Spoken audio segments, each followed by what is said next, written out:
মুখ্যমন্ত্রীর যা উন্নয়নের কাজ আমাদের বিধানসভায় হয়েছে, তার জন্যই এটা জয়। সাথে সাথে আমার জেলার সমস্ত নেতৃত্ব, আমাদের জেলা সভাপতি শ্রী প্রকাশ সিংবাড়াই নেতৃত্বে পুরা জেলা যে বিধানসভায় এসে কাজ করেছিলেন, সঙ্গে সঙ্গে আমাদের জলপাইগুড়ি জেলার সভানেত্রী আমাদের মহুয়া গোপ ওনার নেতৃত্বে অনেক ইলেকশনকে নিয়ে খুব ভালো কাজ হয়েছে এবং বিশেষ করে উন্নয়ন যা হয়েছে আমাদের রাজ্য সরকারের তরফ থেকে, তার জন্যই আমাদের এই জয়। আর আমরা সবাই খুশি এবং সমস্ত আলিপুরদুয়ার জেলার সমস্ত জনসাধারণকে আমি অনেক অনেক ধন্যবাদ জানাই। আমরা 15,000 কিছু আশা ছিল আমাদের 15-20-র মধ্যে, কিন্তু মানুষের ভালোবাসা প্রথম দিক থেকেই কিন্তু আমি বলে আসছিলাম যে খুব ভালো সাড়া পাচ্ছি।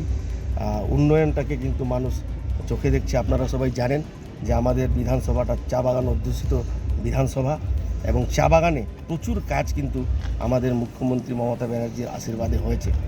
তাই আর বিজেপির বিফলতাকে তো আর কিছু নতুন করে বলার নাই।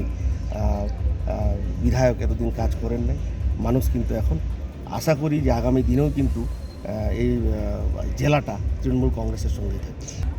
উন্নয়ন যেরকম হচ্ছে আপনারা সবাই জানেন, এবার খাতা খুললো মানে এই খাতা আর বন্ধ হবে না, এটা কিন্তু আমরা আশা রাখছি।